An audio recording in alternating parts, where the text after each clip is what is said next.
Sorry guys, मैं आपके लिए नई स्टोरी नहीं ला पाई। मेरा फ़ोन बंद हो गया था और रिपेयर होने में टाइम लगा, उसके साथ मेरा कॉलेज भी चालू हो गया था, इसलिए मैं न्यू स्टोरी नहीं ला पाई। पर अब आपके लिए मैं नई कहानी लेकर आई हूँ। ये बहुत लंबी है, आपको पसंद भी आएंगे। इसकी लेखिका सहयोगिता है, आप इनकी स्टोरी प्रतिलिपि पर पढ़ सकते हैं। ये बहुत अच्छे स्टोरी है, इसकी लिंक में दे दूंगी। तो चलो कहानी शुरू करते हैं। प्यार का नाता एक। ये कहानी पूरी तरह काल्पनिक है और एक बीएल स्टोरी है, यानी लड़कों की लव स्टोरी। इसलिए जिन लोगों को इस चीज से एतराज हो तो वो इसे ना पढ़ें। इस स्टोरी को पढ़ने से पहले अगर आप तुझसे ये कैसा नाता पढ़ेंगे तो ज्यादा अच्छा होगा। हालांकि इसकी कहानी उससे पूरी तरह अलग है, लेकिन किरदार वही है। नहीं भी पढ़ोगे तो भी समझ आ जाएगी, फिर भी पढ़ लेना उसे। पुलिस स्टेशन में टेलीफोन की घंटी बज रही थी। हेलो, इंस्पेक्टर निर्भय स्पीकिंग। निर्भय ने टेलीफोन कान पर लगाते हुए कहा। इंस्पेक्टर साहब, यहाँ नालवेरा फील्ड पर दंगा हो रहा है, दूसरी तरफ से कोई घबराई हुई आवाज में बोला। ओके, हम अभी आते हैं। ये कहकर उसने फोन रखा और अपनी केप पहनते हुए थोड़ा उठी हुई आवाज में बोला, कानूराम। मुकुल दास। उसकी आवाज पर दो हवलदार उसके सामने प्रकट होते हुए बोले, रिपोर्टिंग सर। नालवेरा फील्ड चलो। ये कहते हुए निर्भय बाहर खड़ी अपनी जीप की तरफ चल दिया। कानूराम और मुकुलदास भी बुरी सी शक्ल बनाए उसके पीछे चल दिए, जैसे उन्हें कितनी आफत आ रही हो। इधर नालवेरा फील्ड पर दो गुटों के बीच दंगा हो रहा था। ज्यादा बड़े गुंडे नहीं थे, बस गली के सड़क छाप मवाली और लोफर लोग थे जो खुद को बड़ा तानाशाह समझते थे। निर्भय ने वहां आकर जीप रोकी और लाठी डंडों से उनकी अच्छे से धुनाई कर दी। जो बचकर भाग सकते थे भाग गए, लेकिन जो पकड़ में आ गए उन्हें उसने और उसके हवलदारों ने जीप में डाल लिया। गुंडे ज्यादा थे, इसलिए दूसरी जीप भी मंगा ली। इस दंगे में कुछ शरीफ लोग भी चपेट में आ गए और घायल हो गए। उन्हें हॉस्पिटल ले जाया जा रहा था। कानूराम और मुकुलदास निर्भय के पास आ गए। सर जी, हम इन गुंडों को थाने ले जाएं? कानूराम ने पूछा। नहीं, क्लब में ले जाओ और मौज मस्ती करो इनके साथ, निर्भय ने काफी शालीनता से तंज कसने वाले लहजे में कहा। जिसे सुनकर कानूराम हैरत भरे भावों से बोला, अरे सर जी, ये क्या कह रहे हो आप? हमें ऐसे कोई शौक ना है। निर्भय गुस्से में उस पर चिल्लाया, बेवकूफ। थाने नहीं ले जाओगे तो कहाँ ले जाओगे? कानूराम और मुकुलदास ने तो कानों में उंगलियां डाल ली। फिर मुकुलदास बोला, ओके सर जी, हम ले जा रहे हैं, आप भी हॉस्पिटल जाइए। ये कहकर वो कानूराम के साथ चल दिया। वहां खड़ा निर्भय उस एम्बुलेंस को देख रहा था और सोच रहा था कि वो हॉस्पिटल जाए या ना जाए। वैसे जाना तो जरूरी था, क्योंकि ये पुलिस केस है और पुलिस ही नहीं जाएगी तो काहे का केस? उन सब शरीफों के बयान कौन लेगा? हाँ निर्भय बाबू, एक आप ही तो हो इस पूरे शिमला में जिम्मेदार पुलिस ऑफिसर। आखिर में मजबूर होकर निर्भय हॉस्पिटल जाने के लिए निकल गया। ये कैसी मजबूरी है? क्या है वहां पर जो ये जाना नहीं चाहते? माइत्री हॉस्पिटल। निर्भय ने उन शरीफों का बयान लिया और कमरे से बाहर आ गया। बाहर डॉक्टर अनिल और डॉक्टर ज्योति खड़े हुए थे। निर्भय ने चारों तरफ गर्दन घुमाई और राहत की सांस ली। उसे इस तरह देख अनिल और ज्योति मन ही मन हंस दिए। निर्भय ने उन दोनों की तरफ देखा तो वो दोनों नॉर्मल हो गए। फिर निर्भय भी नॉर्मल होकर बोला, इन लोगों की फैमिली को इन्फॉर्म कर दिया? जी इंस्पेक्टर साहब, अनिल ने सिर हिलाकर कहा। ओके, कोई बात हो तो मुझे तुरंत इन्फॉर्म करना, अब मैं चलता हूँ। ये कहकर निर्भय जाने के लिए आगे बढ़ा। तभी, हमसे मिले बिना ही चले जाओगे इंस्पेक्टर? ये आवाज सुनकर निर्भय ने रोनी सूरत बनाकर आंखें मींच ली। अनिल और ज्योति तो दबी हंसी हंस दिए, लेकिन अपने सीनियर डॉक्टर शांतनु की शक्ल देखकर उनकी ये हंसी गायब हो गई। तुम दोनों के पास कोई काम नहीं है क्या? जाओ अपना काम करो, शांतनु ने काफी गंभीर और सख्त आवाज में कहा, जिसे सुनकर अनिल और ज्योति फटाफट वहां से भाग लिए। निर्भय तो अब तक उसकी तरफ पलटा ही नहीं था। तभी शांतनु ने उसके कंधे पर हाथ रखा तो निर्भय एकदम से चिहुक उठा और उसकी तरफ पलटते हुए बोला, देखिए डॉक्टर साहब, इस तरह हाथ मत लगाया कीजिए, मुझे गुदगुदी होती है। ये सुनकर शांतनु के चेहरे पर हल्की सी मुस्कान आ गई। तुमसे कितनी बार कहा है कि डॉक्टर साहब मत बुलाया करो, शांतनु नाम है हमारा, चाहो तो शान बुला लो या फिर तनु। शांतनु ने चंचलता भरी नजरों से देखकर कहा। निर्भय की शक्ल अजीब सी हो गई। ये आप क्या कह रहे हैं? मैं आपको रिस्पेक्ट देता हूं और आप? रिस्पेक्ट नहीं, प्यार चाहिए, शांतनु ने काफी सहज होकर कहा। पप प्यार, निर्भय हकलाते हुए बोला, जिसे देख शांतनु ने हल्का सा मुस्कुराकर हाँ में सिर हिला दिया। निर्भय नकली मुस्कुराहट चेहरे पर बिखेरते हुए बोला, दे देंगे, लेकिन अभी मुझे जाना है, बहुत काम है थाने में, अभी इतने सारे गुंडे पके हैं, उनकी खातिरदारी भी तो करनी है, इसलिए मैं अभी चलता हूँ, बाय। ये कहकर वो जाने लगा तो पीछे से फिर शांतनु की आवाज आए, इसके बिना कैसे जा पाओगे? निर्भय ने पलटकर देखा तो शांतनु के हाथ में उसकी जीप की चाबी थी और होठों पर शातिर मुस्कान। ये देख निर्भय हैरान होकर अपनी पॉकेट टटोलते हुए बोला, ये क्या किया आपने? डॉक्टर होकर चोरों वाले काम करते हो, एक पुलिस ऑफिसर की चाबी चुराते हो, मैं तुम्हें इसके लिए। शांतनु ने कुछ नहीं सुना, बस वो चाबी लेकर अपने केबिन की तरफ चला गया। निर्भय भी उसके पीछे जाने लगा। ए डॉक्टर, चाबी दो मेरी। शांतनु केबिन के अंदर चला गया। निर्भय भी दरवाजे तक आया लेकिन फिर रुक गया और वहीं से गुहार लगाता रहा, देखो चुपचाप मेरी चाबी दे दो वरना मैं तुम्हें। उसने इतना ही कहा था तभी शांतनु ने उसे पकड़कर अंदर खींच लिया और दरवाजा बंद कर दिया। अनिल और ज्योति अभी गए नहीं थे बल्कि वहां छुपकर ये सब देख रहे थे। ये नजारा देखकर उन दोनों की आंखें और मुंह हैरत से खुले रह गए। ज्योति उस दरवाजे की तरफ देखते हुए ही बोली, आई डोंट बिलीव कि हमारे खड़ूस डॉक्टर इंस्पेक्टर निर्भय के लिए इतने स्वीट हो सकते हैं। वो केवल इंस्पेक्टर साहब के लिए ही स्वीट है, बाकी सबके लिए तो खड़ूस ही है। अनिल थोड़ा हंसकर बोला। लेकिन ऐसा क्यों है? ज्योति ने फिर पूछा। ये सब प्यार के कारण है, अनिल ने खुश होकर बताया। और इस प्यार की शुरुआत कैसे हुई? ज्योति ने हैरानी भरी मुस्कान चेहरे पर लाकर पूछा। अनिल पहले तो खूब हंसा फिर नॉर्मल होकर बोला, 6 महीने पहले। डॉक्टर साहब, किसी ने पुकारा तो अनिल ज्योति से बोला, फिर कभी सुनाऊंगा इनकी पहली मुलाकात की कहानी, अभी काम कर लेते हैं। ज्योति ने भी मुस्कुराकर ओके बोल दिया। लेखिका, ओके डॉक्टर अनिल, आप काम करो, तब तक हम किसी दूसरे हॉस्पिटल में घूम कर आते हैं।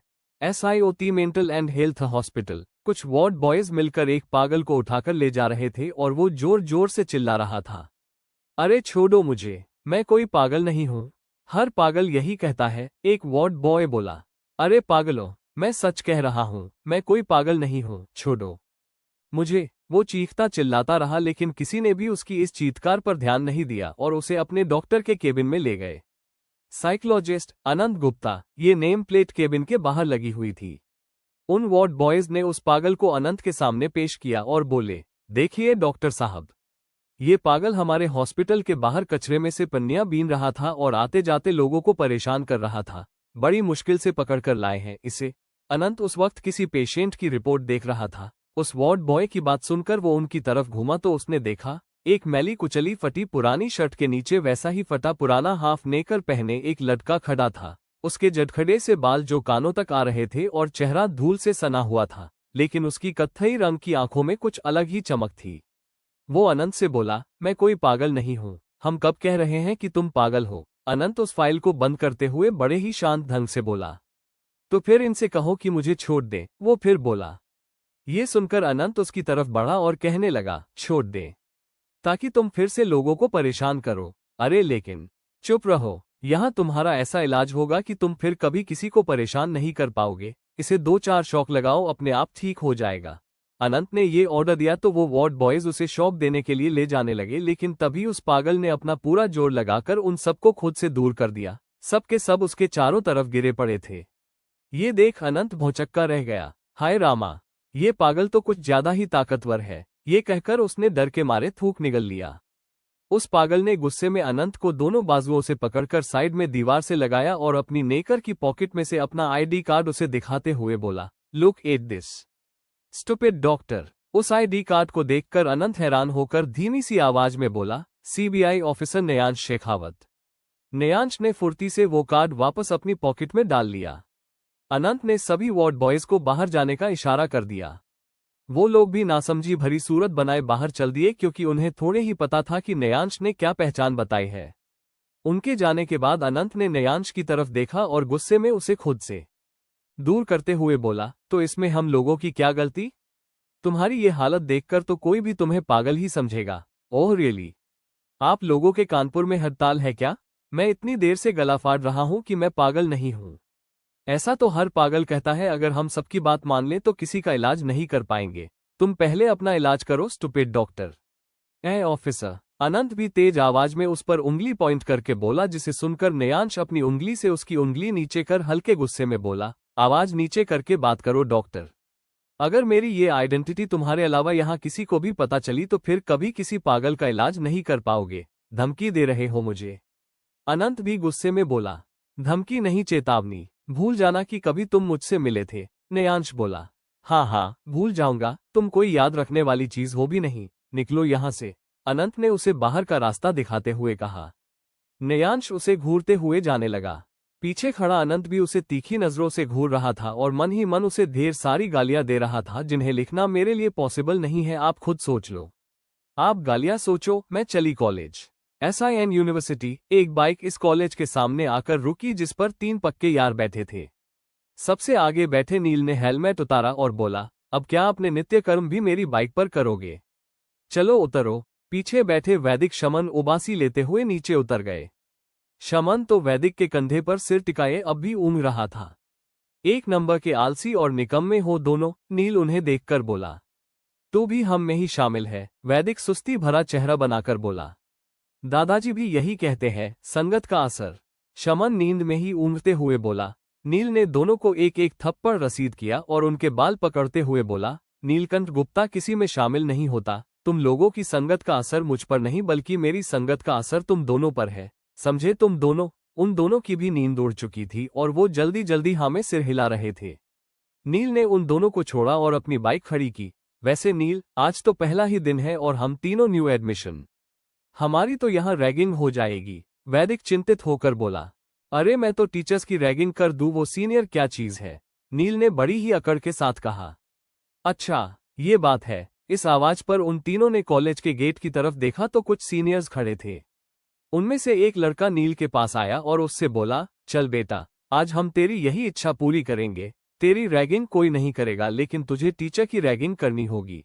वैदिक और शमन तो ये सुनकर हैरान रह गए। नील भी एकदम चुप पड़ गया। तभी एक सीनियर लड़की उसके पास आकर बोली, क्या हुआ बच्चे? डर गए? ये कहकर वो हंसी तो बाकी सीनियर्स भी हंसने लगे। उन्हें अपने ऊपर हंसता देख नील गुस्से और जोश में आकर बोला, मैं नहीं डरता किसी से, बोलो कौन से टीचर की रैगिंग करनी है? उसका ये जोश और गुस्सा देखकर सारे सीनियर्स ने हंसना बंद कर दिया। वैदिक और शमन तो उसे इशारे से मना कर रहे थे लेकिन नील ने उन पर ध्यान ही नहीं दिया। अगले ही पल नील उन सीनियर्स से घिरा हुआ था। वही सीनियर लड़का नील से बोला, देख बेटा, इस वाले गेट से हमारे सभी टीचर्स एंट्री करते हैं, तो जो भी पहला या पहली टीचर आए तुझे उसको किस करना होगा। ये सुनकर नील, वैदिक और शमन चौंक गए। ये क्या कह रहे हो? मैं किसी टीचर को किस कैसे कर सकता हूँ? नील उससे बोला। तो फिर मुझे कर दे, वो लड़का हंसकर बोला। ये सुनकर वो सभी सीनियर्स फिर से हंस दिए। वहीं नील को उन सब पर गुस्सा आने लगा। वैदिक उनसे बोला, ये तो आप लोग नील की ही रैगिंग कर रहे हो। वो सीनियर लड़का नामे सिर हिलाकर बोला, बिल्कुल नहीं, रैगिंग तो ये उस टीचर करेगा उसे किस करके, इसकी रैगिंग तो तब मानी जाएगी जब ये मुझे किस करेगा, उसने नील को आयविक करके कहा। ये सुनकर और उसे देखकर नील मन ही मन सोचने लगा, इस काले कौए से तो यही अच्छा है कि मैं किसी टीचर को ही किस कर दूं। वो सीनियर्स फिर से उसे डरपोक कहने लगे। वैदिक और शमन ने उसे समझाने की कोशिश भी की कि ये लोग तुझे उकसा रहे हैं लेकिन नील को तो अपनी ही नाक ऊंची रखनी थी, इसलिए वो उनकी बात मानकर उस गेट से कुछ दूरी पर खड़ा हो गया। वैदिक और शमन तो अपना सिर पीटते रह गए। पहला दिन था, जिस तरह स्टूडेंट्स कम थे उसी तरह टीचर्स भी कम थे। अभी तक तो उस गेट से कोई आया ही नहीं। वो सीनियर्स आपस में खुसुर फुसुर करने लगे। कोई टीचर आ ही नहीं रहा। कहीं टीचर्स ने स्ट्राइक तो नहीं कर दी?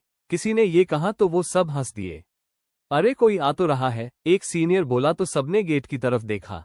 एक सिंपल सी व्हाइट शर्ट और ब्लैक पैंट पहने, आंखों पर नजर का चश्मा लगाए यहीं कोई 25-26 साल का लड़का चला आ रहा था।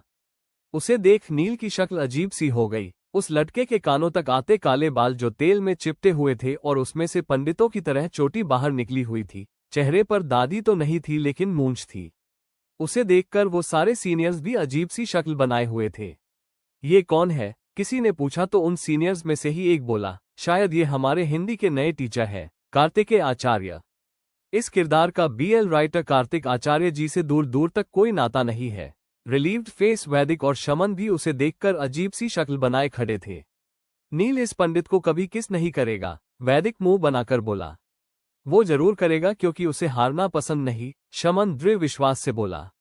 लगी शर्त? वैदिक ने कहा। लग गई, शमन ने कहा। मैं जीता तो तुझे किस करूंगा, वैदिक शरारत भरे अंदाज में बोला। और अगर मैं जीता तो तुझे मेरे दादाजी के भजन सुनने पड़ेंगे, शमन ने अपना तीर छोड़ते हुए कहा। ये सुनकर वैदिक का अच्छा खासा मुंह बन गया। इधर नील दुविधा में था कि कैसे इस पंडित को किस करे, कहीं ये गुस्से में आकर उसे श्राप ना दे दे। उसने सीनियर्स की तरफ देखा जो उसे कार्तिकेय की तरफ बढ़ने का इशारा कर रहे थे। वो काला कौवा तो उसे फ्लाइंग किस दे रहा था, जिसके सामने नील को वो पंडित ही बेहतर लगा।